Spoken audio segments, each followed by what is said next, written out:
Pascal and Nietzsche, two names of monumental importance in the Western philosophical tradition. But rarely are these two names mentioned together in the same sentence. At a glance, there's a wide gulf that separates the two, seems to place them at irreconcilable odds. Pascal was a devout Christian. His philosophical work concerns the Christian faith. His most famous argument is the wager, which is a kind of apologetic device for bringing people into the faith. Nietzsche, on the other hand, carries out a philosophical project which is explicitly anti-Christian. He says he has no taste for faith in God, and that faith itself is an indelicacy among us thinkers. This divide between the two, in terms of the basic judgments underlying their two projects, is significant, and it shouldn't be understated. They are aimed at fundamentally opposite things. But I would not be the first to contend that the names Pascal and Nietzsche perhaps ought to be uttered together a bit more often, a suggestion that would probably be to the distaste of either man if he were alive to hear me say it. But nevertheless, the similarities are somewhat striking when we look beyond the surface level. Both stand as prototypical examples of the existentialist tradition, which derives just as much from atheist thinkers like Sartre or Nietzsche as it does from theists like Kierkegaard or indeed Pascal. But there is a deeper affinity shared by these two that goes beyond the somewhat vague and perhaps cosmopolitan label of existentialism. And that is, both Pascal and Nietzsche are among the Enlightenment's malcontents. They are inextricable from the Enlightenment, and yet they make it their business to problematize the Enlightenment. Both of them in their own way represent a critique of the fundamental faith of the Enlightenment project, which is faith in human reason. Both share the belief that there is something far more important than reason when it comes to the individual human life.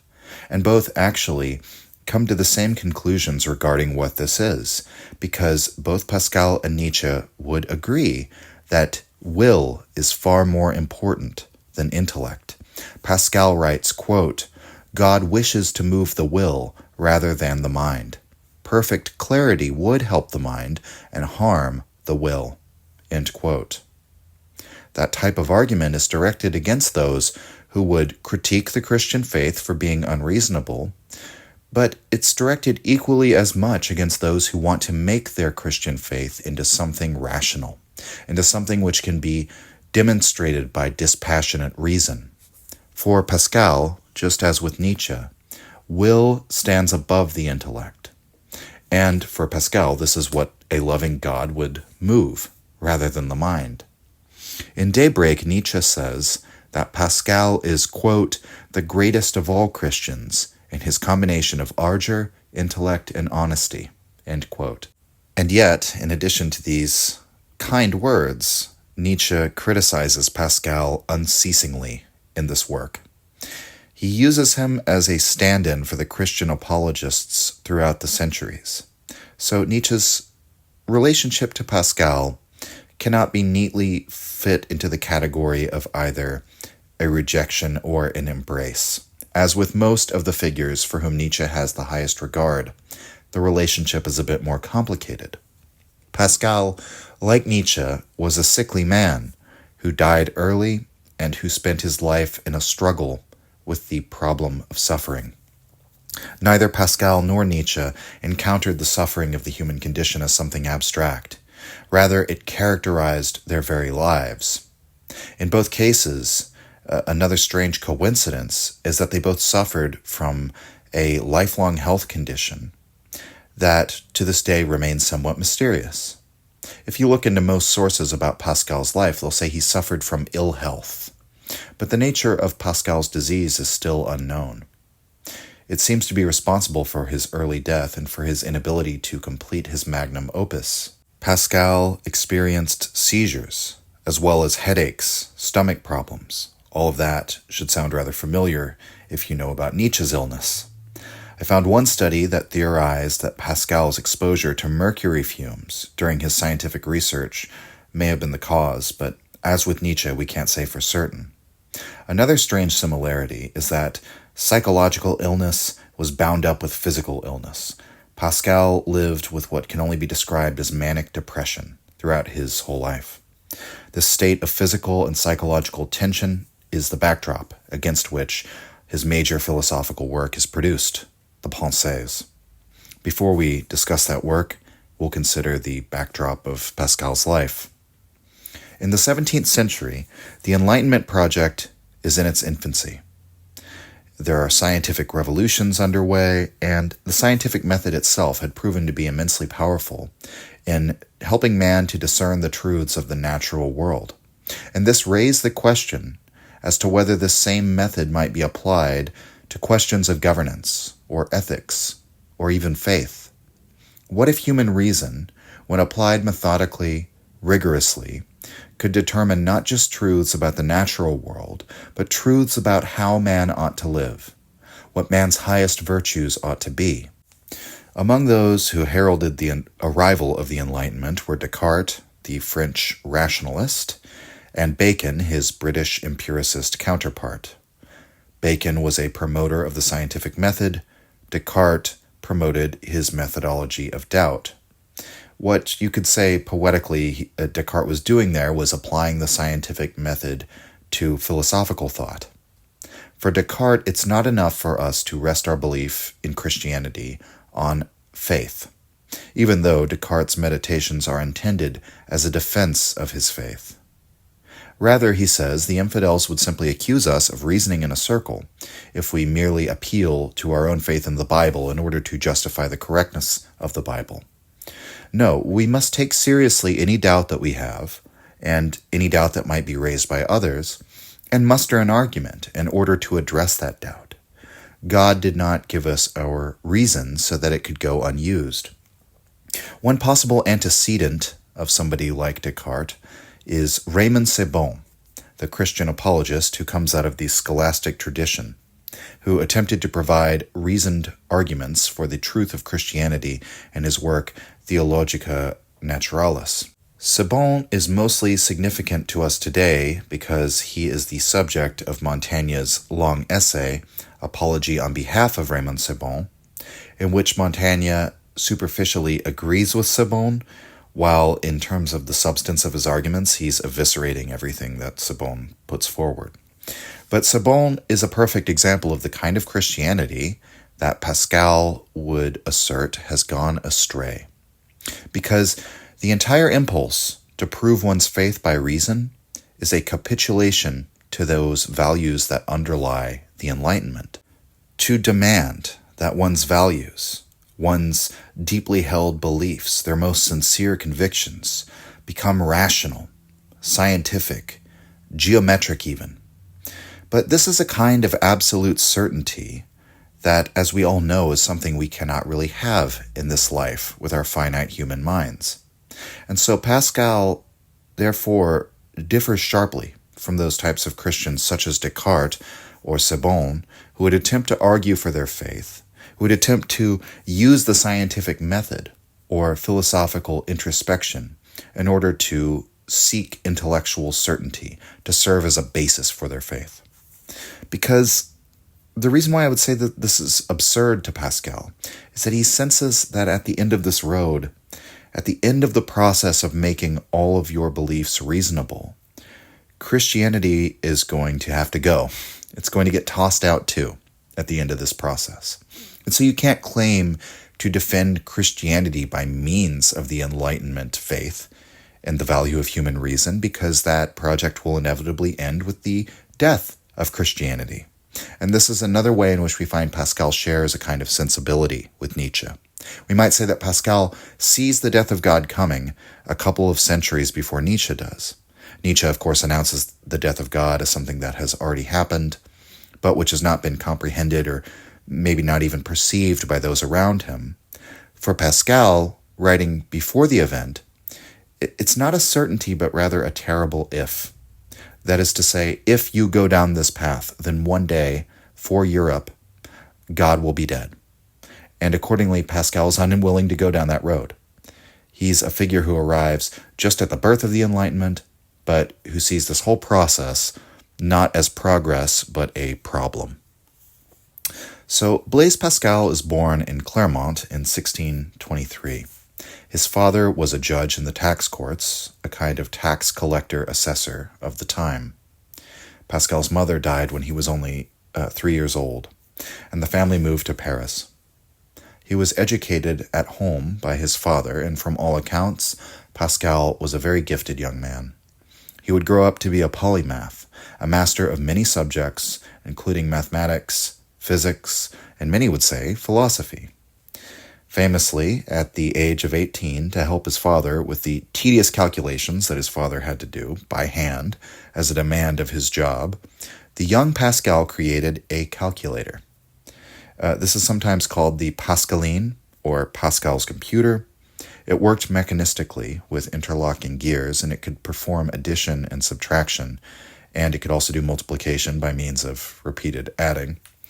Obviously, in the 17th century, this is quite the accomplishment, and similar devices had been made before, but Pascal made several important innovations that produced a demand in the Pascaline, prompting him to eventually create more of them.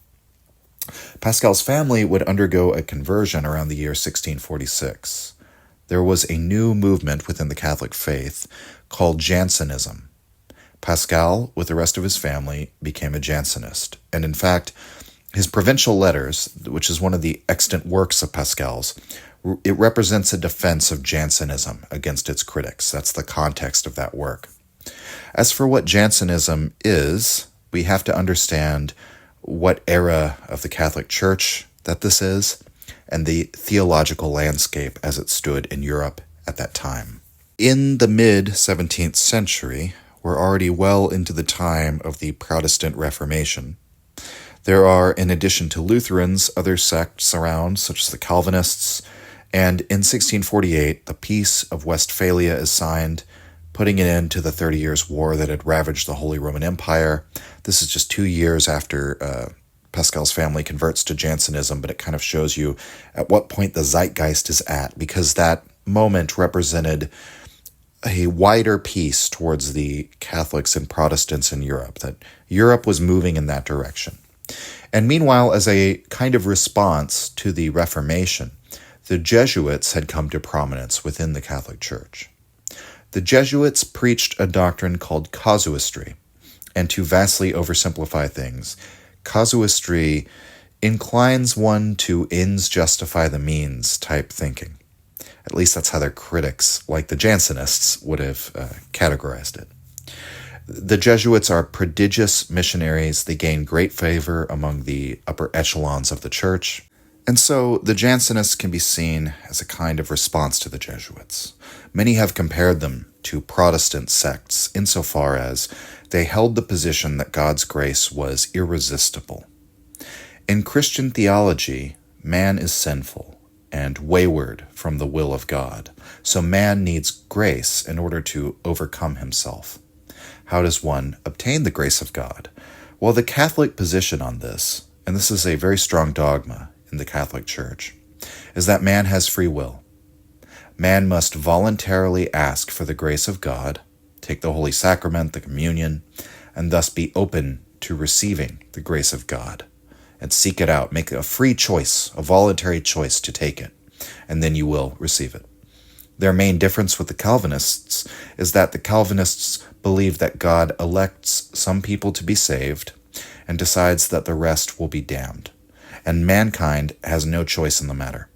Your voluntary decision to be saved doesn't factor into it at all because you can't even make that choice until you receive the grace in the first place. Now, the Jansenists are not Calvinists. They didn't center this deterministic doctrine of the elect versus the unelect as the heart of their theology. And maybe more importantly, they still existed as part of the Catholic Church. They wanted to be part of the church. They went to Mass. They understood the communion the way the Catholics do as a mystical transubstantiation of the Spirit, and so on and so forth. But the Jansenists argued that when God gives you his grace, you can't choose not to take it. And so while they may differ with the Calvinists on many points, they made the grace of God irresistible in their theology, whereas the Catholic doctrine, which was clarified by many popes who weighed in on this issue in response to the Jansenists, is that grace is resistible, that human beings are given the free will by God to resist his grace, if they so choose. This position of the Jansenists thus represented a real controversy within the Catholic Church. Their main book was written by a man named Jansenism, a student of the Bishop of Ypres, and this book contained his interpretations of St. Augustine's writings. And he says that he finds the basis of this belief, the irresistibility of grace, among the points of St. Augustine, along with a couple of other theological points that were a bit controversial within the church. But this is really the main one. The Pope eventually condemned 5 points within the book, and the Jansenists within the Catholic Church were then compelled to sign a letter signifying that they agreed with the Pope and that they renounced these points of theology. The Jansenists, for the most part, signed, but what they said was, we agree that the Pope is infallible in interpreting Scripture, but we don't agree that he is infallible in interpreting the facts as they stand. That he's not infallible when it comes to interpreting the arguments of Jansenism. Our beliefs are simply those of St. Augustine, and surely St. Augustine's beliefs can't be heretical. If the Pope differs with us on this account, it's not because we wouldn't condemn the same heresies that the Pope would. We just don't agree that those heresies are contained in our interpretation. You actually see this kind of argument all the time, even to this day, right? Oh, you don't understand my argument. Actually, you agree with me, right? It's a particular rhetorical strategy. And in this case, that was necessary for them to make that argument in order for them to continue to hold these positions, but not be condemned or persecuted by the Catholic Church. And this argument was successful to greater and lesser degrees over the years. There were periods where the Jansenists were left in relative peace, but there were also some rough patches. I mean, during their heyday, the abbey at Port Royal, which was their main sort of the center of the Jansenist movement, was sort of like a flourishing place, but then eventually the abbey was restricted from taking on new members, and eventually it's shut down. And I think it's by the beginning of the 19th century, the Jansenists are pretty much gone as a movement. Jansenism has been described by some as an attempt to get back to apostolic Christianity, what we might call the Christianity of the first century. And the adherents believed in a life of contrition, penitence for one's sins, living simply in an austere, ascetic lifestyle, focusing one's mind on the love of God day in and day out. The monks and nuns who took up the Jansenist movement, as for example the ones who went to the Abbey of Port Royal, took vows of silence. They separated themselves from the world by the walls of the abbey. They separated themselves from one another by the walls of their rooms. They cohabited alone in their own rooms, and they separated themselves from the idle chatter and conversation of the world by their vow not to speak. One of Pascal's sisters, following the family's conversion, would become a nun at Port Royal. The Pascal family's conversion represented a stark change in the behavior of Pascal's sisters, but for Blaise Pascal himself, it should be said, he was already a devout Christian. He often writes of his earlier profligate lifestyle before the family's conversion, and with considerable regret and guilt. But the consensus seems to be that Pascal was not nearly as much of a rascal as you might think, simply from reading his writings. Compared with somebody like Voltaire, Pascal's young, wild days are actually rather tame. T.S. Eliot writes, in his introduction to the Pensées, quote, "So far as is known, the worldly life enjoyed by Pascal during this period can hardly be qualified as dissipation, and certainly not as debauchery. Even gambling may have appealed to him chiefly as affording a study of mathematical probabilities. He appears to have led such a life as any cultivated intellectual man of good position and independent means might lead, and consider himself a model of probity and virtue. Not even a love affair is laid at his door, though he is said to have contemplated marriage. But Jansenism, as represented by the religious society of Port Royal, was morally a Puritan movement within the Church, and its standards of conduct were at least as severe as those of any Puritanism in England or America. The period of fashionable society in Pascal's life is, however, of great importance in his development. It enlarged his knowledge of men and refined his tastes. He became a man of the world and never lost what he had learnt. And when he turned his thoughts wholly towards religion, his worldly knowledge was a part of his composition, which is essential to the value of his work." End quote. What brought Pascal over from the side of the worldly and wholly into the otherworldly perspective held by the devout Jansenists, what did it for him was a religious experience that he had on the evening of November 23rd, 1654. It's a 2-hour mystical experience in which Pascal claims to have seen the God of Abraham. He calls this incident the Night of Fire. And following this, he more or less abandons his work in the sciences. He abandons his work in mathematics. And he begins work instead on notes for a book that he plans to call A Defense of Christianity. This book would have been an argument for Pascal's Jansenist understanding of the Christian faith. Unfortunately, the book is never finished. Pascal died at only 39 years old in the year 1662. The notes for this unfinished book are known today as the Pensées, and this is considered to be the main text of Pascal. The Pensées represent a series of thoughts, a series of germs of ideas. They're aphoristic at times, sketchy at times, very similar to Nietzsche's unpublished corpus, the Nachlass. Dr. Michael Sugrue put forward an interesting analysis of Pascal's main philosophical enemies in the French context. And by the way, Dr. Sugrue has recently died, so rest in peace, Dr. Sugrue. Thank you for everything. I'm sure there are very many fans of yours in my audience as well, so much love to him and his family. Dr. Sugrue's analysis is that in Pascal we find opposition to two types of intellectual within French society at that time. And both of these modes of thought could be called forms of skepticism, but they're genealogically very different because they're descended from two very different figures. On the one hand, there are those who follow in the style of thinking of Descartes, the Cartesian rationalist, the Cartesian French intellectual. This type of person is concerned with knowing the truth and thinks we get there by the application of doubt. We get there by applying reason to every claim. And they think geometrically, they think analytically. And so they're skeptics, but in the vein of Descartes' methodology of doubt, it's skepticism as a means of gaining certainties. And they have a sort of arrogance about themselves because they think of themselves as in possession of these certainties which lesser men do not have, people of lesser learning do not have. And on the other side of that coin, we have the kind of worldly French intellectual that follows after the style of Montaigne. This is the kind of man who says, along with Montaigne, "What do I know?" It's a purer skepticism. This is a less instrumental form of skepticism, a Pyrrhonic skepticism that's not just a means to an end.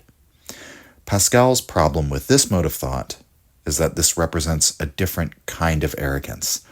Rather than the Cartesian arrogance that vests a great importance in human reason, this turns into a kind of celebration of ignorance. We'll never know. Everything is uncertain, so who cares?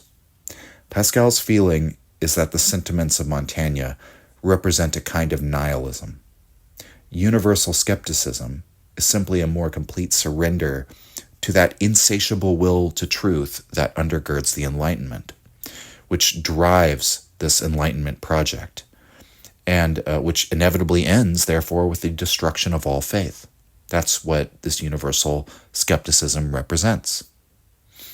Montaigne's pure skepticism represents for Pascal a similar kind of inducement to philosophize as Kant found in David Hume, the way that Kant said that he was roused from his dogmatic slumber by David Hume.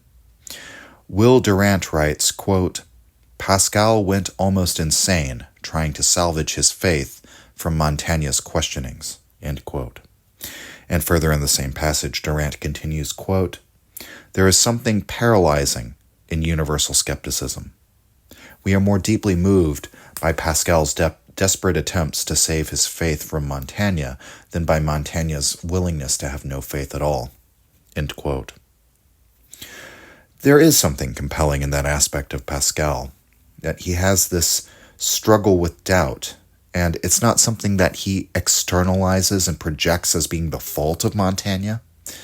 It's something within all of us. He writes of Montaigne, quote, "It is not in Montaigne, but in myself that I find all that I see in him," end quote. And so accordingly, Montaigne becomes a representative for Pascal for what can go wrong when one is blessed with a great intellect. He says that if Montaigne had written less of himself, thought less of himself, he could have corrected his errors. Instead, Montaigne took this blessing from God and used it in service of the devil. He says that Montaigne had a thoroughly pagan view of death, that he showed no concern for the hereafter, no concern for his own salvation or the salvation of others. Montaigne's doubts had even taken those fears away from him. And as such, Montaigne's will is never directed at penitence. He produces writings which come from a worldly will. Montaigne's essays are the voice of a man that does not resound with the fear of God. To Pascal's mind, this makes Montaigne, all things considered, an evil figure. Such a critique might sound unduly harsh, but as Pascal has already said, this is a confession of what is within Pascal, as much as it is an accusation against Montaigne. Pascal feared these same tendencies within himself. I mean, in his earlier days when he's rubbing elbows with high society in Paris, perhaps Pascal sees that he himself could have easily gone the way of Montaigne. The reason why people like Durant say that Pascal is more compelling than Montaigne is because Pascal seems far more serious in his thought. Writing for Montaigne is something done lightly. It's a project to record all of the various phantasms of Montaigne's imagination. It's a pastime of a man who called himself diverse and wavering. For Pascal, this is a matter of life and death. He's saying to us, wake up, realize the severity of your condition. In Pascal's work, we encounter a soul who very deeply feels the existential problems of the human condition. He endeavors to make all of us understand, just as he does, how dire and terrifying the situation really is. And so he writes in number 199 of the Pensées, quote, "Let us imagine a number of men in chains, and all condemned to death, where some are killed each day in the sight of the others, and those who remain see their own fate and that of their fellows, and wait their turn, looking at each other sorrowfully and without hope. It is an image of the condition of men." End quote. Pascal believes that if one could see this as he does, they wouldn't be so blasé about existence like Montaigne is, nor so willing to wax poetic about the supposed grandeur of human reason like the Cartesians. In truth, Pascal believes human existence is awful. He has important parallels with Schopenhauer in this respect. And like with Schopenhauer, the impermanence of all things is a source of Pascal's horror with life. The constant slipping away of all that is good, the constant plunging of life into death. He writes in 212, quote, "Instability. It is a horrible thing to feel all that we possess slipping away." End quote. We might think of how Montaigne approached the feeling of instability, of the changeability of all circumstances, the fact that Montaigne found even his own character to be changeable. That's something that Montaigne even seems to celebrate about himself, whereas for Pascal, it's the source of existential horror. The second division of Pascal's Pensées contains aphorisms grouped under the chapter heading, "On the Misery of Man Without God." And would be a wonderful summary of one of the central thrusts of Pascal's project. It's a core focus of his philosophy, that a truly atheistic world is a bad world. And furthermore, Pascal's view of existence is that it is totally blameworthy. A large part of why existence is terrible is due to man himself and man's evil nature. Of course, one might argue that the world would look the same, morally speaking, whether Christianity happens to be true or not. But for Pascal, this is exactly the point. In his eyes, this is an obviously terrible existence, rife with suffering, that whether you're a Christian or not, he thinks that this is eminently obvious. And if that's all there is, then it's a meaningless existence, rife with suffering. Christianity, on the other hand, suggests that this existence is not all there is, that all of this suffering is for something. Again, we see how Pascal prefigures the ideas of Nietzsche, and that he comprehends the depth of what Christianity has given to mankind as a value system, as a justification for life, as a metaphysical and moral framework, and the real severity of the situation when all of that is yanked away. It's simply that he stands on the other side from Nietzsche on the question of whether Christianity has to be salvaged or clung to, or whether it should be abandoned on account of the situation, of its doubtfulness, its increasing doubtfulness in the face of reason. Now, some may argue that science and the scientific method might eventually give us a naturalistic basis for finding the meaning of life, that science could answer the questions of values. But for Pascal, the sciences cannot even really be counted on to tell us the truth of the natural world, at least not to the degree of dogmatic certainty that he believed people had invested into the sciences. He says that there's a vanity to the human intellect in trying to bound the boundless, grasp the whole of the world, as, for example, Democritus attempted to do. This is an uncharacteristically long section for the Pensées. It's found in number 72. But even though it's a bit long, I think this is essential for seeing the similarities in the thought of Pascal to the existentialists who followed in the centuries after him. So section 72, quote, "Let man then contemplate the whole of nature in her full and grand majesty, and turn his vision from the low objects which surround him.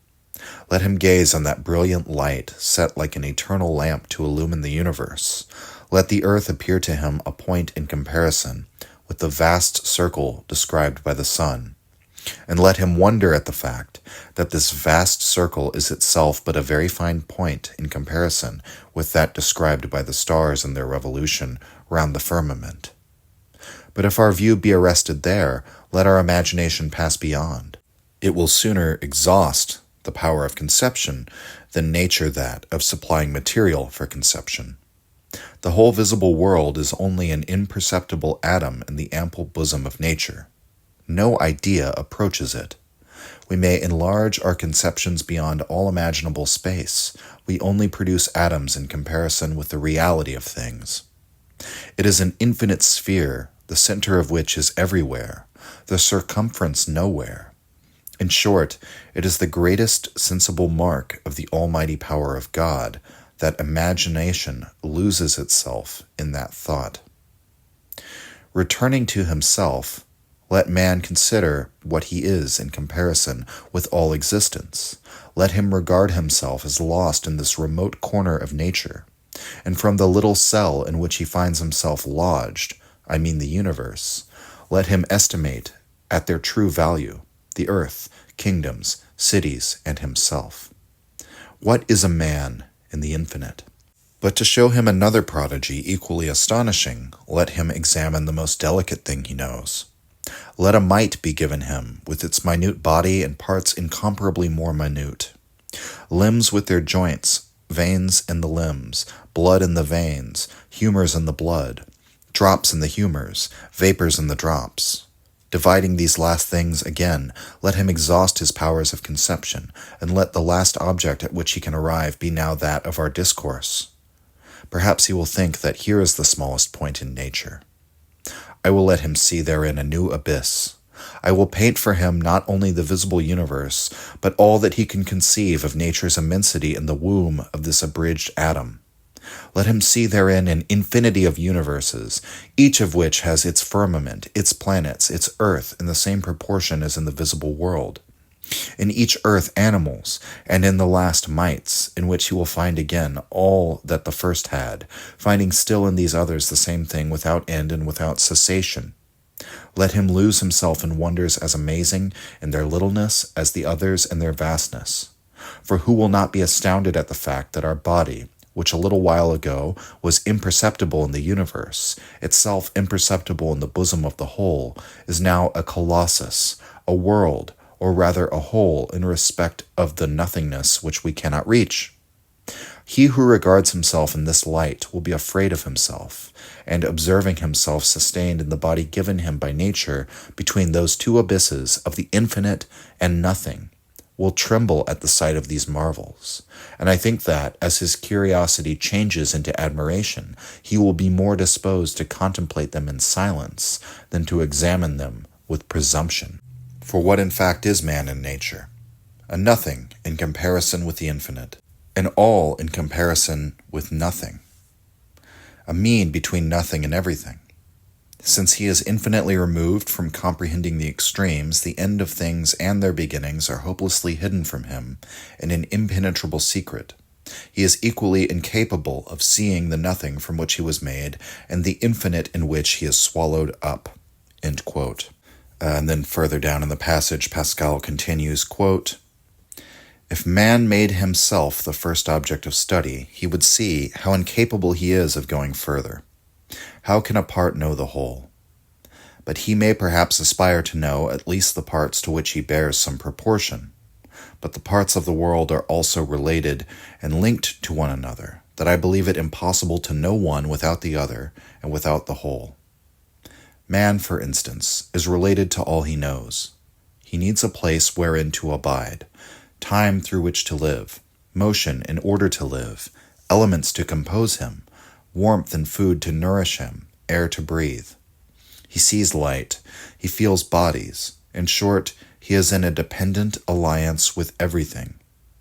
To know man, then, it is necessary to know how it happens that he needs air to live, and to know the air, we must know how it is thus related to the life of man. Flame cannot exist without air. Therefore, to understand the one, we must understand the other. Since everything then is cause and effect, dependent and supporting, mediate and immediate, and all is held together by a natural, though imperceptible chain, which binds together things most distant and most different, I hold it equally impossible to know the parts without knowing the whole, and to know the whole without knowing the parts in detail." End quote. So man is an ignorant little part of this vast interrelated tapestry of phenomena. He's a dependent phenomenon that exists as part of this totality. And he cannot grasp the entire picture, this infinite web of causes and connections, at least not enough to even comprehend what the whole event is that's going on. It's only from our human arrogance that we would fail to make our limited, miserable, finite nature the very object of our inquiry, the first object of our inquiry, and determine from the very outset that we're simply not the kind of being that can know the entirety of the truth. And therefore, we can't know really any of the truth. The truth of all things would be infinite in content, and we have an infinitely large number of mysteries set before us as regards existence. We're simply a finite speck of dust within that tempest. And this is the being who feels fit to step forward and say, with my little intellect, from my little vantage point, from this little insignificant corner of existence, I pronounce my judgment as to the nature of reality itself. For Pascal, this is the unspeakable hubris of the scientist and of the philosopher. We cannot even comprehend infinity, just as we cannot comprehend nothingness, and yet we write entire books on the subject. When Pascal argued that Montaigne should have thought a bit less of himself, this was not an insignificant remark. It indicates another of Pascal's expositions of the hubris that he sees as common among intellectuals. Pascal takes aim at self-love, We might remember that that's one of the main themes of La Rochefoucauld's moral maxims.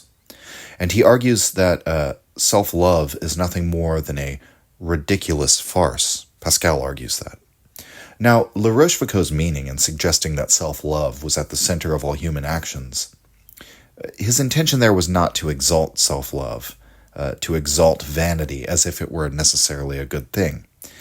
As Jonathan Swift, another Christian who attacked the arrogance of human reason, remarked in the form of verse, and I'm paraphrasing here, La Rochefoucauld's moral maxims don't speak against the morality of La Rochefoucauld, but against all mankind. La Rochefoucauld is not saying that self-love ought to be the driver of human action. But regardless of how you feel about it, it is. That is his argument. Pascal differs here. Once again, he would criticize somebody like Rochefoucauld along the same lines as he criticized Montaigne. How can you think nothing of the possibility of salvation from such an empty, self-serving existence, which is offered to you by Christianity? How can you simply resign yourself to the so-called truth of self-love as the center of human life without a care for whether there is any kind of way of life beyond that? And of course, Pascal would say, there is a life beyond self-love. That's the very promise of the Christian life, that in fact, self-love can be exposed rather easily for the farce that it is when we examine what it leads to. Pascal writes, quote, "The nature of self-love and of this human ego is to love self only and consider self only. But what will man do? He cannot prevent this object that he loves from being full of faults and wants. He wants to be great and he sees himself small. He wants to be happy and he sees himself miserable. He wants to be perfect and he sees himself full of imperfections. He wants to be the object of love and esteem among men, and he sees that his faults merit only their hatred and contempt. This embarrassment in which he finds himself produces in him the most unrighteous and criminal passion that can be imagined, for he conceives a mortal enmity against the truth which reproves him, and which convinces him of his faults. He would annihilate it, but unable to destroy it in its essence, he destroys it as far as possible in his own knowledge and in that of others. That is to say, he devotes all his attention to hiding his faults both from others and from himself, and he cannot endure either that others should point them out to him or that they should see them. Truly, it is an evil to be full of faults, but it is a still greater evil to be full of them and to be unwilling to recognize them, since that is to add the further fault of a voluntary illusion. We do not like others to deceive us. We do not think it fair that they should be held in higher esteem by us than they deserve. It is not then fair that we should deceive them, and should wish them to esteem us more highly than we deserve. Thus, when they discover only the imperfections and vices which we really have, it is plain they do us no wrong, since it is not they who cause them. Rather, they do us good, since they help us to free ourselves from an evil, namely, the ignorance of these imperfections. We ought not to be angry at their knowing our faults and despising us, but it is but right that they should know us for what we are, and should despise us if we are contemptible." End quote. So we should look at these statements in light of Pascal's Jansenist faith, and we can see this passage very clearly as Pascal's pleading with us to become penitent. Remember, contrition, penitence, these are the core values of the Jansenist sect. Pascal believes, no, we're not destined to be governed by self-love. Sure, we're destined to have faults because we're sinful, fallen beings in the Christian view. But by knowing this, and thus entering into a life of contrition about this, one sees themselves for who they really are. One sees their character for what it really is, and acknowledges that they are imperfect, rather than chasing the vain illusion of achieving perfection. And Pascal is actually somewhat funny here, perhaps a bit tongue-in-cheek. Your vices do you no wrong. The vice isn't evil, you are. The vice doesn't cause itself, we might say. You cause it. That's Pascal's view. Your clear-eyed comprehension of how immoral you really are ought not to serve as a license to indulge in those vices, as many have taken the work of, again, for example, La Rochefoucauld to mean. Just as perhaps Montaigne's clear-eyed skepticism regarding faith becomes carte blanche to believe in nothing. Pascal doesn't want a license for vice. He wants to struggle against the horror of the human condition. He wants to struggle against the vanity that we find at the base of every human soul. The discovery of this truth ought not be a ticket to complacency. It should be a call to action. It should be the thing that rouses you to take up the fight against your own inner immorality. This ethic, in spite of its pious overtones, is very much reflected later in the writings of, say, Sartre, and Sartre's demand for us to claim radical responsibility for ourselves in spite of our thrownness into the world, in spite of the fact that we find ourselves absurdly cast into this impermanent existence. We should still claim absolute responsibility for ourselves and our character. That sense of responsibility is emphasized here by Pascal in section 194, in a passage that I think shows the penetrating kind of psychological insight that Pascal brings to bear in his Pensées. For a man who was never really among the godless, in terms of he never really was a godless man or a profligate, dissolute man, he says some things that many others, including Nietzsche, would go on to raise about the so-called freethinkers and skeptics of Europe. Pascal says of those who attack Christianity that, quote, "They should have protested that they had made every effort to seek God everywhere, and even in that which the Church proposes for their instruction, but without satisfaction. If they talked in this manner, they would in truth be attacking one of the Church's pretensions. But I hope here to show that no reasonable person can speak thus, and I venture even to say that no one has ever done so. We know well enough how those who are of this mind behave.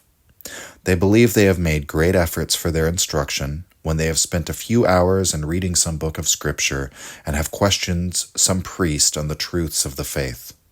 After that, they boast of having made vain search in books and among men.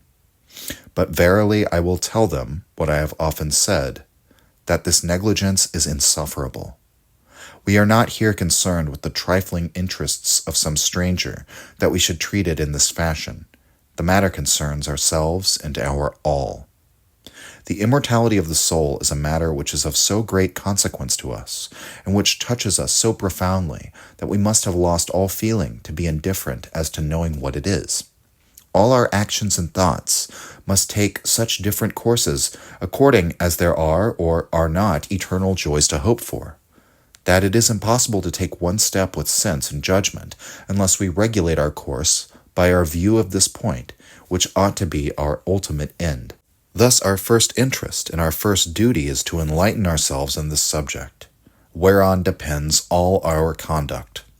Therefore, among those who do not believe, I make a vast difference between those who strive with all their power to inform themselves and those who live without troubling or thinking about it. I can have only compassion for those who sincerely bewail their doubt, who regard it as the greatest of misfortunes, and who, sparing no effort to escape it, make of this inquiry their principal and most serious occupations." End quote.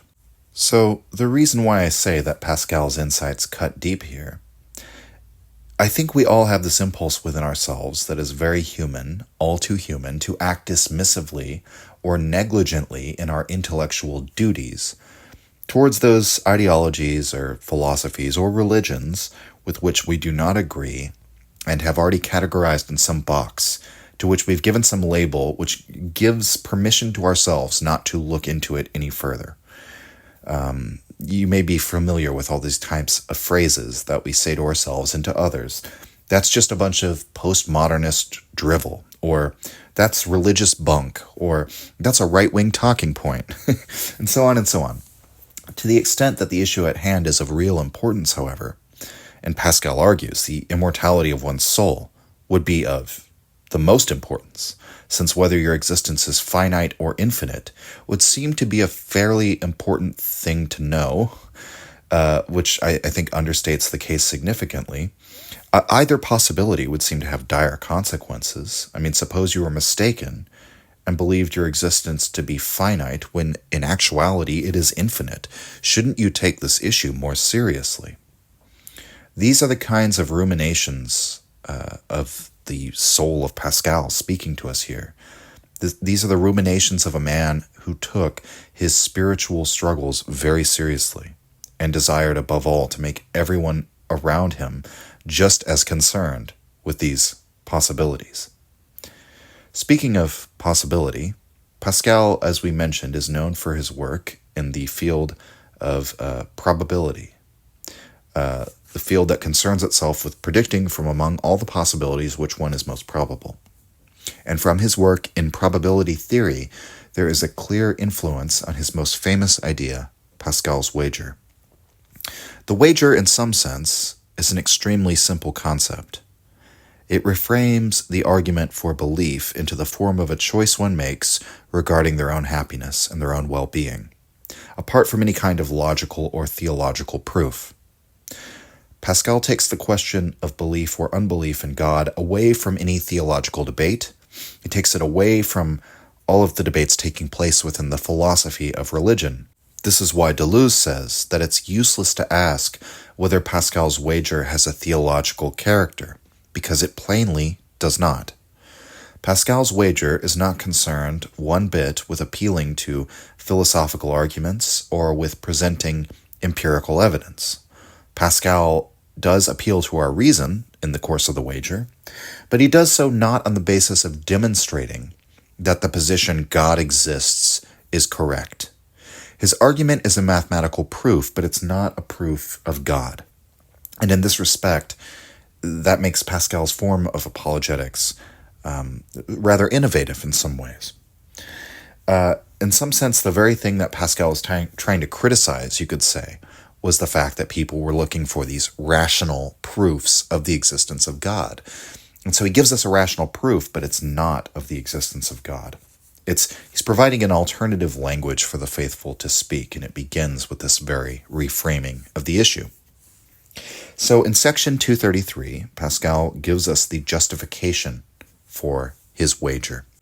Quote, "If there is a God, he is infinitely incomprehensible, since, having neither parts nor limits, he has no affinity to us.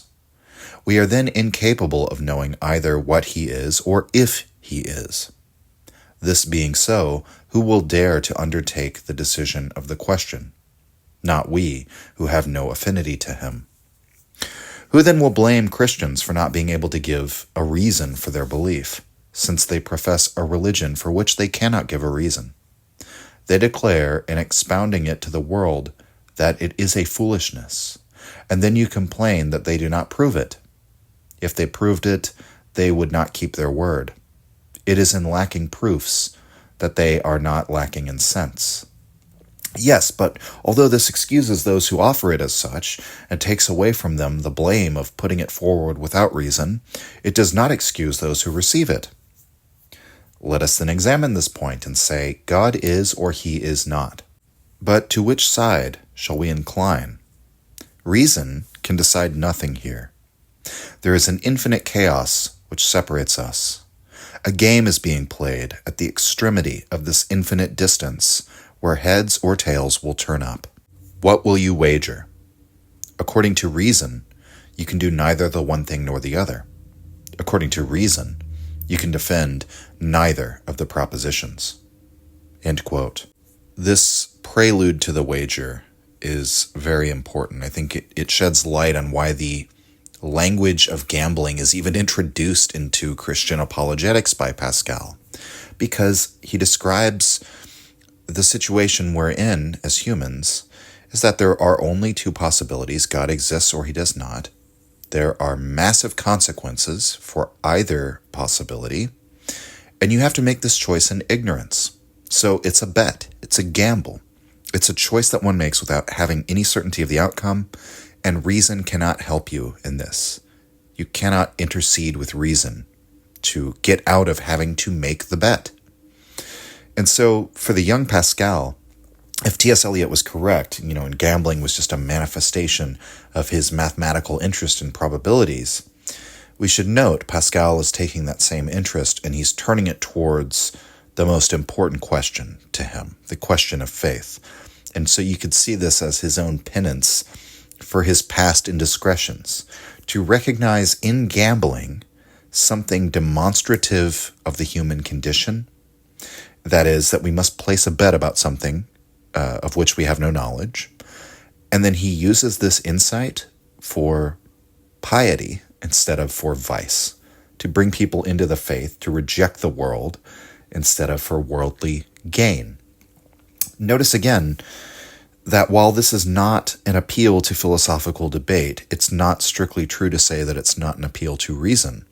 It's an appeal to use your reason in a different direction than that of philosophical disquisitions about theology or the existence of God generally, because that's never been a means of getting to the truth. Instead, look inward and consider, I have to make this choice in absentia of evidence, in absentia of knowledge.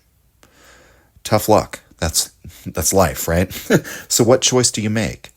All the words written by all the men who have ever lived cannot really help you decide. Because what do they know? To quote from Montaigne. So what does anyone know that you do not know when it comes to what is beyond the earthly? And so uncertainty, irreducible uncertainty, we can't get past it. A choice has to be made. Pascal writes, quote, "You must wager. It is not optional. You are embarked. Which will you choose then? Let us see. Since you must choose, let us see which interests you least. You have two things to lose, the true and the good, and two things to stake, your reason and your will, your knowledge and your happiness. And your nature has two things to shun, error and misery. Your reason is no more shocked in choosing one rather than the other, since you must of necessity choose. This is one point settled. But your happiness, let us weigh the gain and the loss in wagering that God is. Let us estimate these two chances. If you gain all. If you lose nothing. Wager then, without hesitation, that he is." That is very fine. Yes, I must wager, but I may perhaps wager too much. Let us see.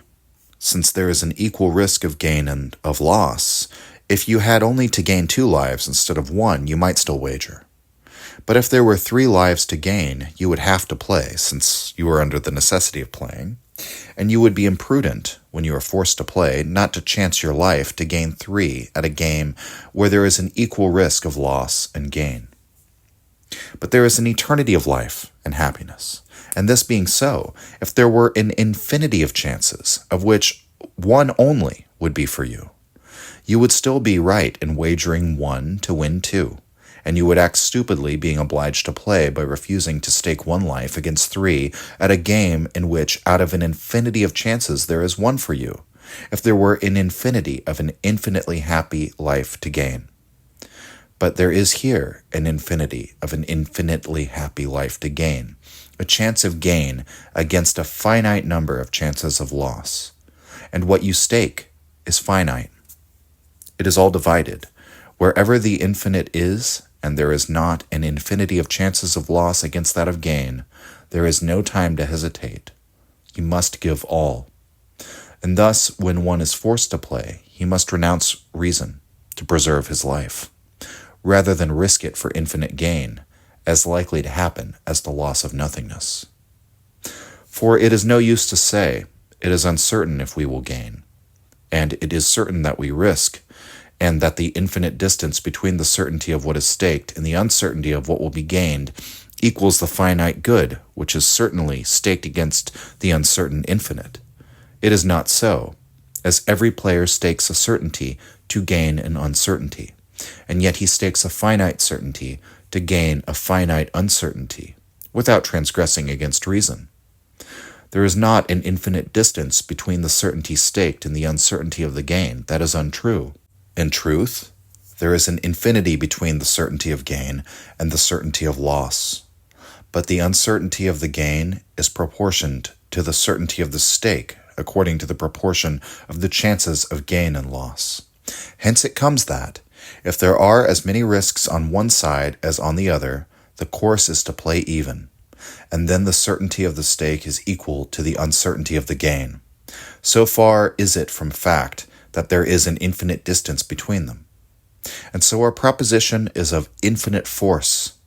When there is the finite to stake in a game, where there are equal risks of gain and of loss, and the infinite to gain, this is demonstrable, and if men are capable of any truths, this is one. End quote. And so the way to think about Pascal's argument here, we might think about the way that people apply probability theory to poker, even in the modern day, professional poker players. You don't really apply probability theory to a single hand. What you do is you see the probabilities over time, over many, many, many, many hands of poker, and then you learn what the probabilities are of winning a given hand, and then you adjust your bets according to that in any given game that you play, even though you're not certain that you're actually going to win. But if the probabilities tell you, like, well, 17% of the time I'm going to win this, so I should bet 17% of my money, right? I don't know if it's exactly 1-to-1 like that, if that's how they make these calculations. I know a lot more goes into it, but that's a lot of how professional gamblers think. And so Pascal is saying, in approaching this problem, we have total ignorance of what happens after death. The chances of gain and loss are exactly the same. Can't apply reason to solve that problem any more than you could apply reason to tell you what the next card is going to be drawn off the top of a deck, right? All you can do is study the probabilities.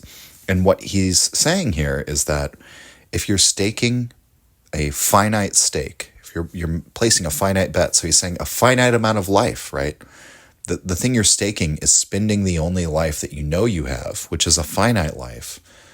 But what if someone told you you could stake that life and you might get 2 lives if you're correct the way that you place your bet, the way that you spend your life grants you 2 lives or 3 lives. So he says that's not the situation. You could potentially gain an infinite amount of life, and it'll be an infinitely happy life. And so the gain is infinite, but the loss is finite. And so in that situation, according to probability theory, knowing that the chances of gain and loss are exactly the same, you should always wager. If God is real and you become a Christian, you gain an infinity, infinite life and happiness in heaven, and that's infinitely good. If God is real and you don't become a Christian, you lose an infinity, infinite sorrow and annihilation and torture in hell. That's infinitely bad. And Pascal would say, we can't even reverse this for the atheist position to try and say, okay, well, what if the atheists are right? Because he would say, in that case, you gain nothing. And you've still only lost a finite amount of life by staking your life on the promise of Christianity. And meanwhile, there is still something to gain in this finite life if you become a Christian. Pascal says at the end of the discourse, quote, "You will be faithful, honest, humble, grateful, generous, a sincere friend, truthful. Certainly you will not have those poisonous pleasures, glory and luxury, but will you not have others? I will tell you that you will thereby gain in this life, and that at each step you take on this road, you will see so great certainty of gain, so much nothingness in what you risk, that you will at last recognize that you have wagered for something certain and infinite, for which you have given nothing."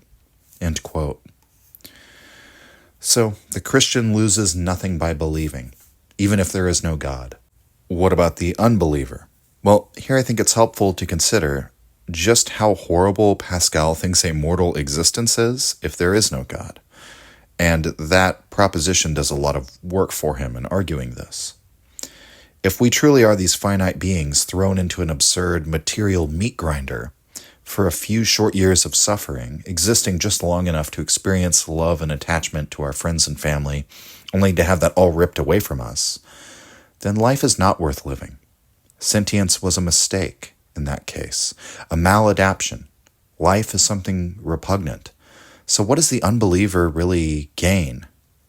To Pascal's mind, he gains nothing. He has a few threadbare, pain-riddled years, just as the Christian does. But unlike the Christian, doesn't gain any hope for a hereafter. He doesn't manage his fear of what may come after, as the Christian does. And indeed, it seems likely that the Christian will have a happier existence in the here and now, happier than the atheist will, supposing that one takes seriously the terrible nature of existence as Pascal sees it. That's the force of Pascal's argument. You have nothing to lose, you have everything to gain, whereas the other side has everything to lose and nothing to gain. Any good gambler would take that gambit, and in absence of any knowledge whatsoever of the divine, throw in their lot with the church and hope for salvation offered by Christianity. Now, of course, perhaps the biggest counter-argument that the atheists have raised over the years in response to Pascal's wager is simply that one does not know that the Christian religion is the correct one. The choice is not actually between atheism and Christianity. It's between atheism and Christianity and every other religion that people have ever come up with. Suppose that what one really ought to be doing is prostrating themselves in submission to the God of Islam. Suppose that instead of the salvation, coming from Jesus Christ, those poor Christians of 1600s Europe were missing out on the salvation of Amitabha Buddha.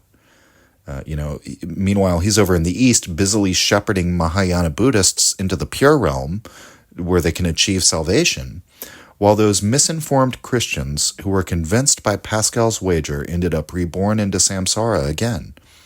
And given how hellish Pascal thinks this world is, wouldn't an eternity in samsara be a hellish existence? Wouldn't that be an infinite loss? You never get out of this world of existential terror and uncertainty and mortality. Having everything you love ripped away from you, that experience repeats eternally. You spend an eternity here when Amitabha's salvation was right there waiting for you. All you had to do was chant his name, right? Poor Pascal. But, in Pascal's context, he's not thinking about those kinds of arguments. He's not writing to the rootless person. He's not writing to all mankind. This kind of thinking, I would argue, is still yet to come during the time of Pascal. Pascal is writing to the person of Latin European civilization, the person whom God saw fit to place within the culture and upbringing under Catholic Christianity. His arguments, if they could be called arguments, in that same section, are perhaps just what we'd expect from a man who has attacked intellectual inquiry as a path to the truth. He's not interested in maybe being so precise or careful to anticipate all those potential counter-arguments. He's speaking directly to the heart. He's speaking directly to your, we might even say to your fear or anxiety. He voices the concern of the infidel once more in this passage, as he's kind of done throughout, who admits that the Christian bet is the better wager to make. Quote, "I confess it. I admit it. But still, is there no means of seeing the faces of the cards?" End quote. And Pascal answers him. He says, quote, "Yes, Scripture and the rest, etc." End quote. So it's taken for granted that Scripture, the Bible, ought to be the authority over your thought, not the Mahayana Sutras of the Pure Land doctrine. Pascal thus represents a kind of intellectual exercise which culminates in an appeal to one's reason that the most reasonable thing to do is simply take the Bible's veracity on faith. That's the better bet to make. And besides, who are you to judge the veracity of the Bible? So this is a sort of highbrow intellectual justification for saying, I just take it on faith, coming back to that same place. Pascal again anticipates the objections of the one that he's attempting to persuade here, putting words in their mouth in the way, the time-honored tradition of philosophers since Plato. Quote, "Yes, but I have my hands tied and my mouth closed. I am forced to wager and am not free. I am not released, and I am so made that I cannot believe. What then would you have me do?" True, but at least learn your inability to believe, since reason brings you to this, and yet you cannot believe.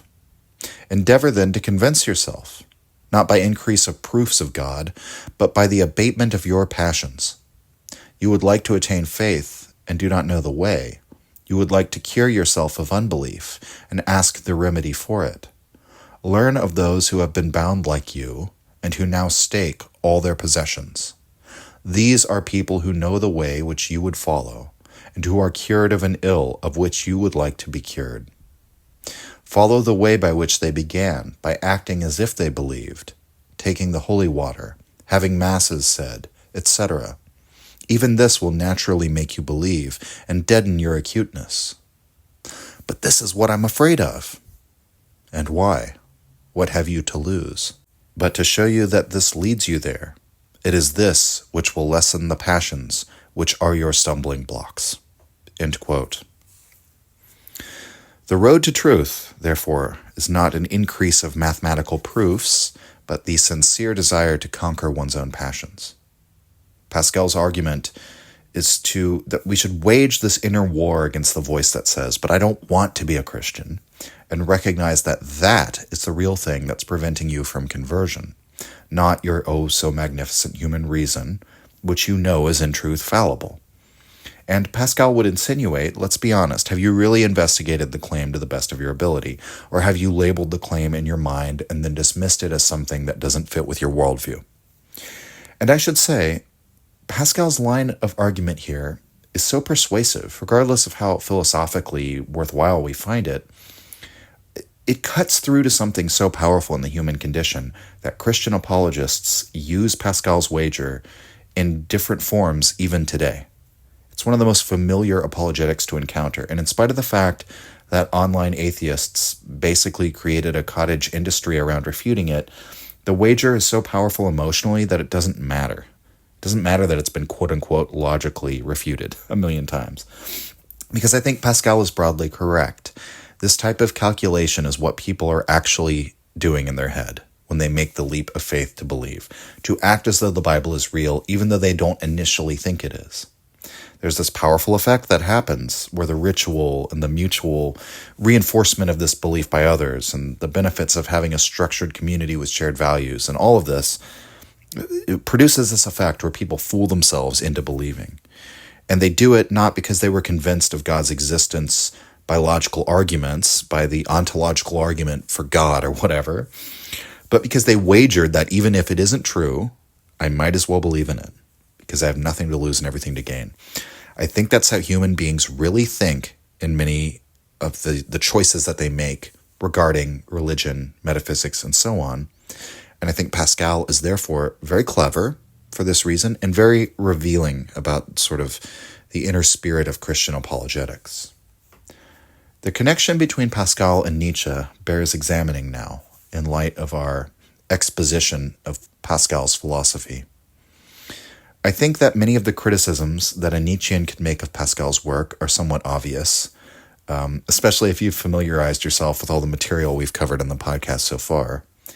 Nietzsche would ask why, for one example, why ought it be considered a loss of nothing to become, quote, faithful, honest, humble, grateful, generous, end quote.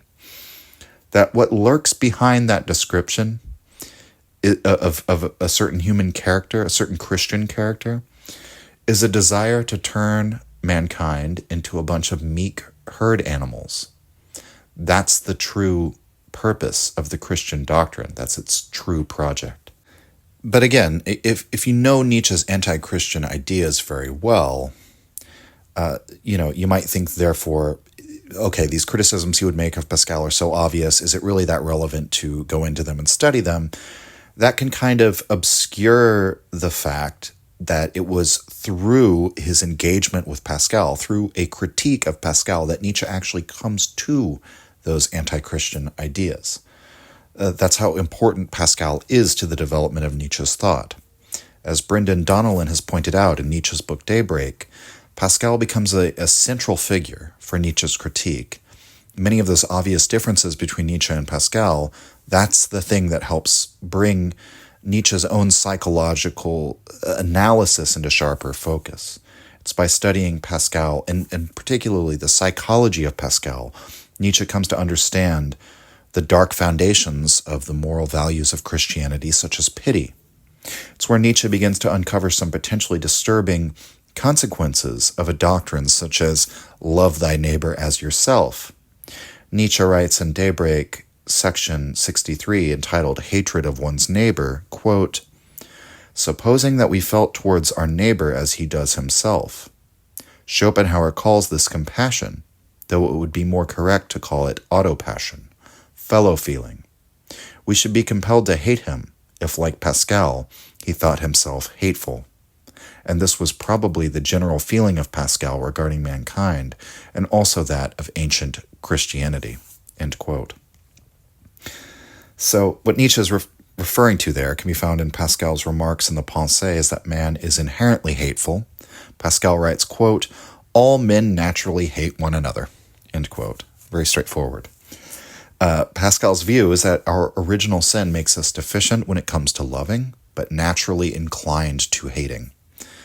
It's an articulation of the Augustinian views of the Jansenists, and therefore it's kind of unsurprising that Nietzsche says this is probably the general feeling of ancient Christianity generally, because Pascal is in many ways the spokesperson for this movement in Christianity, which is a rediscovery of what they see as apostolic Christianity, first century Christianity. And so Pascal reaches some conclusions over the course of his Pensées along these lines of thinking that Nietzsche believes shows how nasty that whole way of thinking can really be. Pascal argues in section 479, quote, "If there is a God, we must love him only, and not the creatures of a day. Therefore, all that incites us to attach ourselves to the creatures is bad, since it prevents us from serving God, if we know him, or from seeking him, if we know him not. Now we are full of lust, therefore we are full of evil, therefore we ought to hate ourselves, and all that excited us to attach ourselves to any other object than God only." End quote. So, in a way, you could read that passage as saying the only true virtue is part and parcel with hating yourself. To be so ferociously opposed to the doctrine of self-love, and so devoted to the idea of loving God only, that we wholly reject the notion of ourselves as worthy of love. This is so, in Pascal's argument, so that we can focus solely on the love of God, so that we can seek only the one worthy of love, which has never been found in nature. But you could say that psychologically that's very revealing, that the result of what Pascal is suggesting, the result of the moral ideology, the religious ideology that Pascal is suggesting that we follow, is that we hate ourselves and that we hate everyone else. And we might remember that Nietzsche aphorism from Beyond Good and Evil. It's aphorism number 60 in part 3, where Nietzsche says to love man for God's sake. That has been the most noble and remote feeling that has been attained among men. End quote. And that, that's somewhat complimentary language there, right? He's saying how impressive, how astounding that you could actually get human beings to psychologically experience hatred for themselves and every other human being around them, but then enforce love of their fellow man and even of themselves upon them as a sort of duty, as a consequence of loving God. These are the kinds of tortured inner contrivances of the psyche that the dark workshop of bad conscience imposes on us through Christianity.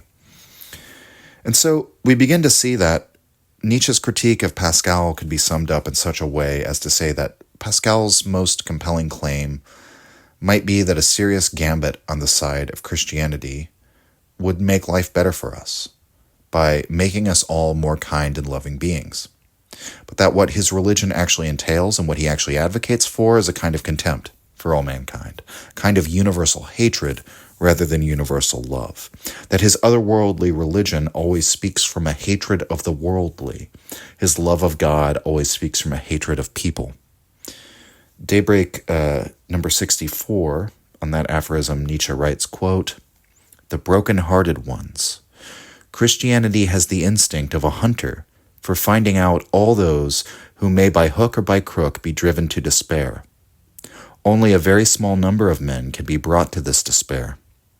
Christianity lies in wait for such as those and pursues them. Pascal made an attempt to find out whether it was not possible, with the help of the very subtlest knowledge, to drive everybody into despair. He failed to his second despair." End quote. So that description specifically is a meditation on Pascal. But again, this is the significance of Nietzsche's critique of Pascal. It's arguably generalizable to Christian apologetics in general. What gives Nietzsche a fascinating insight into the Christian psychology is Pascal's desire to spread his despair, his grave seriousness that he had found after his religious experience, to spread that to everyone else. This virus-like nature of Christianity and how it spreads by infecting people with despair, how it infects people with pity. It makes life less appealing thereby, causes us to all fixate on the suffering of the world, causes us to all fixate on the mortality found in a worldly existence. Christianity, therefore, has this tangible effect, at least in how we experience and perceive our lives, in that it tangibly makes our lives worse. And so our love of life is lessened when we become Christian, independently of whether the doctrine of Christianity is true or not. And it's by that mechanism that Christianity then spreads more easily. Its appeal deepens and deepens the more it depreciates existence. It creates the need for salvation from the world by making our experience of the world worse. Pascal perhaps first gave Nietzsche the notion that there was a dark hatred underlying the Christian love, that the result of these doctrines was not, in fact, a universal love. Nietzsche writes in Daybreak number 79, quote, "If, according to the arguments of Pascal and Christianity, our ego is always hateful, how can we permit and suppose other people, whether God or men, to love it? It would be contrary to all good principles to let ourselves be loved when we know very well that we deserve nothing but hatred, not to speak of other repugnant feelings." End quote. I think the point has been made about the dark relationship between Christian love and Christian hate, but notice the language here. The arguments of Pascal and Christianity. So in this aphorism, Pascal is the voice of the Christian apology. He's the apologist, He's the voice of Christianity. So we have one man set beside the voluminous Christian scripture, the writings of all the church fathers and 1900 years of intellectual tradition in defense of the Christian faith. And Nietzsche is willing to set Pascal down right beside that as of equal weight, according to the arguments of Pascal and Christianity, right? He is so effective a spokesman for Christianity that he can fulfill that role. And I should say, Nietzsche doesn't hate Pascal for this. Far from it. Nietzsche feels sorry for Pascal. He feels as though Pascal was this prodigious intellect that was ruined by this mimetic depreciation of life that Christianity represents, this contagious spreading of hatred for human life. More importantly than that, Pascal provides Nietzsche with the image of one so ruined. The tragedy of Blaise Pascal is, for Nietzsche, the entry point into a new psychological understanding of Christianity. This man is the result of your beliefs. This is the animal that it churns out. And we should note that it is in the work Daybreak that Nietzsche says his campaign against morality began. And he introduces that work by contextualizing his philosophy as a kind of psychological examination. So his campaign against the Christian morality and against the traditional scriptural exegesis begins in the same work where he focuses on a psychological image of Pascal, the definitive Christian apologist. Nietzsche writes in a letter to Georg Brandes in 1888, that Pascal is one that he, quote, almost loves, end quote, and remarks, quote, he has enlightened me infinitely, the only logical Christian, end quote. So obviously Daybreak is written early 1880s, and here in 1888, at the end of Nietzsche's productive career, he still sees the fundamental importance of Pascal in understanding Christianity. Pascal's willingness to dispense with logical arguments concerning proofs of his religion is, ironically, what is most logical about him from Nietzsche's perspective. Pascal is honest about what Christianity is. And I'm paraphrasing here, but we could say Pascal's open about the psychological reality that people choose to be Christians because of desires existing within them, within this life, right? Because what they hope Christianity will do for them in this life. It's a strategy for terror management in the face of uncertainty. Pascal is open about all of that. He's open about the fact Christianity is a rejection of the world. It's a rejection of reason. It's a flight into unreason out of despair in the face of mortality. Because of Pascal's clear-sightedness regarding these things, Nietzsche loves Pascal, and he writes in Ecce Homo, quote, in fact, I do not read but love Pascal as the most instructive victim of Christianity, murdered slowly, first physically, then psychologically, the whole logic of this most gruesome form of human cruelty, end quote. So Pascal is first and foremost a victim. And if we return to considering the medical condition that Pascal struggled with, and which eventually ended him, we could see how Nietzsche might have seen Pascal's story as a kind of warning sign. This is what can happen to you as a man fated to find himself afflicted while in this world. That those who are physiologically debilitated are those who are most susceptible to the Christian message that we should hate physiological existence. And Nietzsche, despite the fact that he was also such a person who struggled with a mysterious debilitating illness his whole life, Nietzsche resolves he's not going to be a Pascal who will slander the body, slander the world. Nietzsche writes in his unpublished notes, speaking in a sense that reads to me as aspirational, rather, quote, we are less embittered than Pascal, and also less vengeful toward the world. We have less strength at any one time. On the other hand, we do not burn out too quickly like candles, but have the strength of endurance. End quote.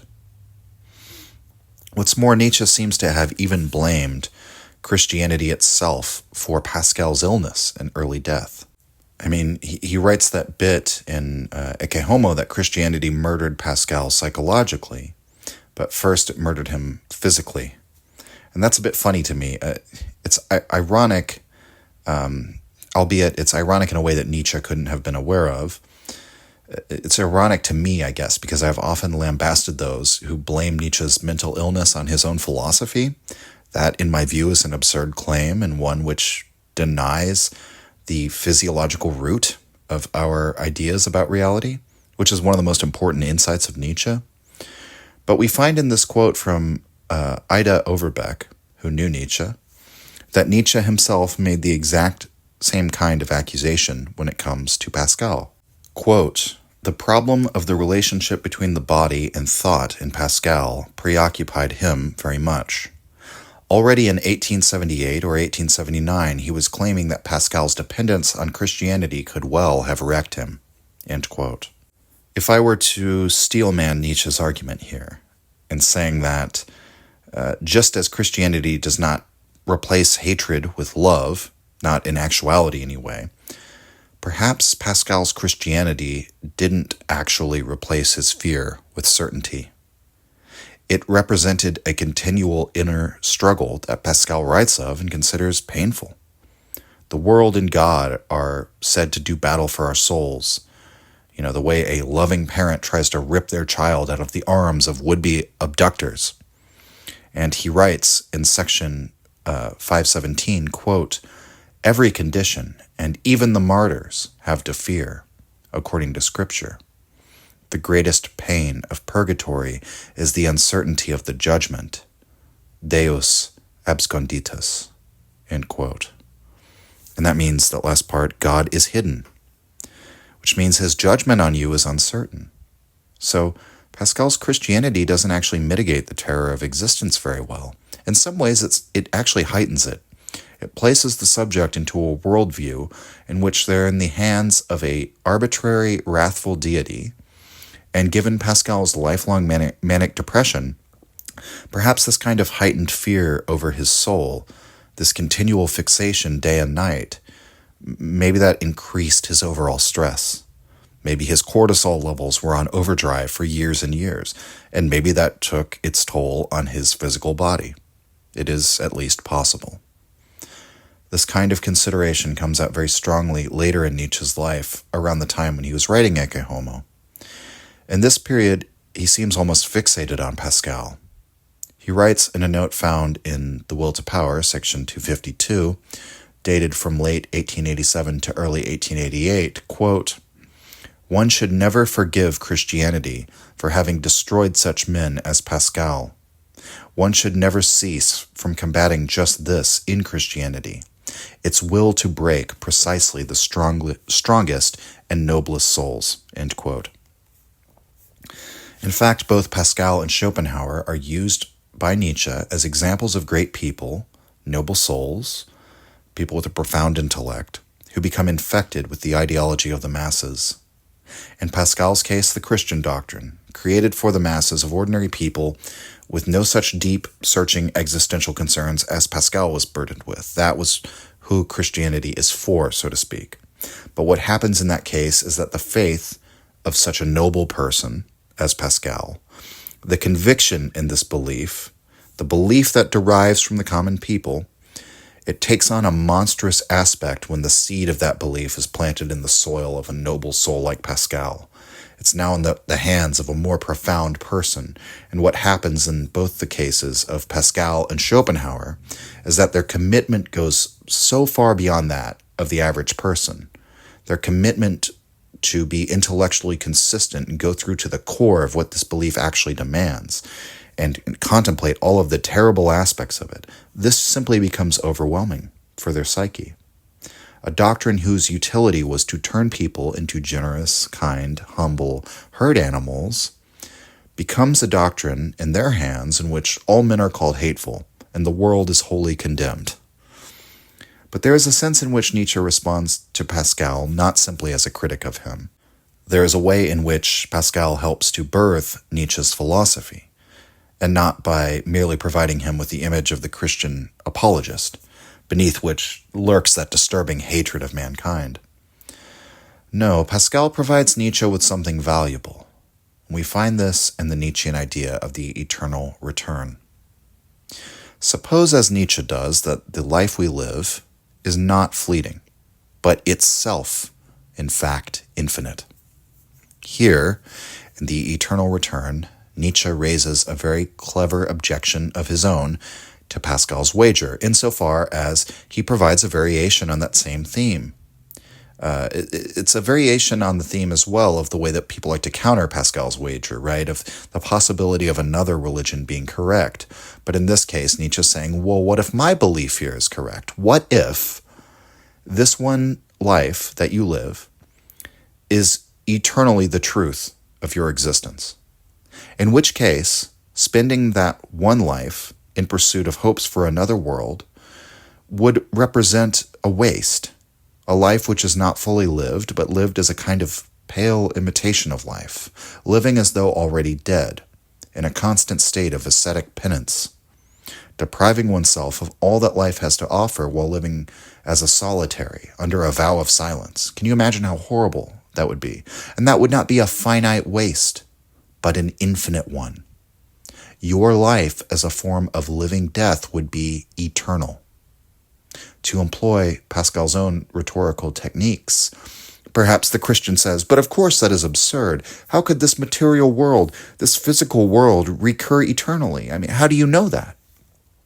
To which Nietzsche replies, Pascal's already ruled out the idea of, declaring any such metaphysical possibility as absurd, because our reason can't decide what the ultimate nature of reality is. The only hardware we have for determining what reality is our own fallible human mind. And Pascal says that it's equally uncertain whether we live in a theistic universe or an atheistic one. But you can't say then that it's certain that we don't live in an infinite or eternally recurring material existence, that this has to be a finite existence. You simply can't claim that certainty at that point. And so what it comes down to is this: a value judgment about life. The fact of the matter is, if you told Pascal, this life and every moment in it will return to you eternally, he would probably consider that to be an accursed existence, and it's an existence he would probably refuse to believe in. Pascal says no to life. He's in that same camp as Schopenhauer. That's why Nietzsche writes in an unpublished note, quote, "I have the contempt of Pascal and the curse of Schopenhauer on me. And can anyone be more affectionately inclined toward them than myself? But admittedly, with that affection which remains frank, in order to remain a friend and not become a lover and fool." End quote. So those are two men who have contempt for life, who curse life. Nietzsche thinks that's a sick way to live. And so, accordingly, he actually has affection for someone like Pascal, who, brilliant as he was nevertheless led astray by the gruesome curse that was visited upon his existence by Christianity. As Nietzsche argues in Twilight of the Idols, whether one says yes or no to life is not something that can be logically argued for or demonstrated. Rather, the living cannot judge life fairly. All we can do is honestly articulate our feeling about life from our own vantage point. Because Pascal has assessed life and the human condition as bad, he would reject the eternal recurrence. But that whole contrast really tells us something about Pascal's effect on Nietzsche. The eternal recurrence, and particularly that scene in The Gay Science, depicted in the aphorism The Greatest Weight, is Nietzsche's own version of Pascal's wager. Like with the wager, he does not attempt to put forward this idea based on its truth or falsehood. He asks us to consider whether we would have gained or lost by our own life being made eternally recurring, and thus infinite. Nietzsche's invitation is very different then, because he suggests to us with this aphorism to place our bet on the world, not on God. Throw in your lot with this real world. Pascal's otherworldly Christianity, meanwhile, is reflected in a philosophy which wholeheartedly rejects the worldly. And so the two men are in many ways like mirrors of one another, and that both are Enlightenment malcontents, both are proto-existentialist, both hold the will to be above the intellect. But most profoundly, both present us with some form of bet or wager to make regarding our own existence. And they disagree on which is the best bet to make, but Nietzsche seems to have drawn his influence from Pascal here. And so Nietzsche owes something to Pascal in the eternal recurrence, in spite of their incompatible philosophical projects. Nietzsche writes in one of his unpublished notes that his profound preoccupation with the truth is something he owes to Christianity, and he specifically says he owes it to Pascal. This blazing fire that burns within Pascal to find the truth no matter what is another aspect of the Christian ethos that is exemplified by Pascal the man. And by perceiving this, Nietzsche sees how the will to truth is at the foundation of the Christian religion. This is why Nietzsche describes his anti-Christian philosophy in terms of a newfound piety. That is to say, he has taken the Christian valuation of truthfulness so far that he must now adopt a somewhat religious form of hygiene in keeping his thought free of Christianity. He sees Christianity not as a deliverance from temptation, but as the ultimate temptation, the temptation to be comforted in the face of one's suffering and uncertainty by the promise of an infinite hereafter, and thus to become a despiser of life. This has happened to many great individuals throughout history, and it is in some sense the chief danger that the potentially great person is confronted with. When such a person becomes infected, they become not merely an average despiser of life, but like Pascal or Schopenhauer, a supreme despiser of life. This is the danger that Nietzsche's philosophy is supposed to safeguard against, But again, he says he owes that very ethos to the Christian, or shall we say, the Pascaline will to truth. Pascal wished that man as a natural being might overcome himself in the pursuit of holiness, a redirection of his love and value into the otherworldly. Pascal saw the main vices, the main faults of mankind as his distraction with materialistic concerns, his failure to recognize the true importance of the immortality of the soul. For Nietzsche, it's exactly the opposite. Man's main fault is his preoccupation with just such questions as these. His self-overcoming will represent the overcoming of such temptations to a world beyond. In an unpublished note entitled Comparison with Pascal, Nietzsche writes, quote, "Does not my strength also lie in self-overcoming, as his does? His in the service of God, mine in the service of honesty." End quote. And we'll end on that note.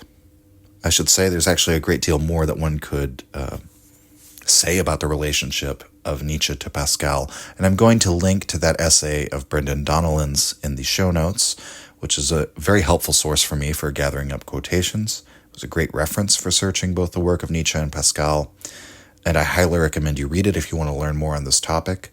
And the Pensées, it's such an expansive work. Again, these are notes. Who knows what form the book would have ultimately taken. So there's so much there, and you can read it for hours and hours and hours and go back to the same passages in light of things that he says later and learn new insights about Pascal. I highly recommend diving into it if you dare. Because, obviously Pascal's job is to spread despair. So, you've got to be kind of tough in your, be willing to have an attack on your convictions in order to read Pascal as a Nietzschean. Next time, we're going to consider a thinker who was a contemporary or near contemporary of Pascal, who also influenced Nietzsche's thought profoundly. Another philosopher who concerned himself with the idea of God, but in a way almost opposite to Pascal. Next week, we're going to consider the man that Nietzsche called his precursor, a philosopher who provides a geometrically argued system accounting for the whole of nature, of human life, and our relationship to the divine. Join me then to discuss the famously difficult but very rewarding pantheist, Baruch Spinoza. Signing off. If you enjoyed the Nietzsche podcast or found it helpful, you can visit us and support the show at patreon.com/untimely-reflections. The link is in the description. Or just share the show with any of your friends that you think might enjoy it or on social media. Thank you for your support.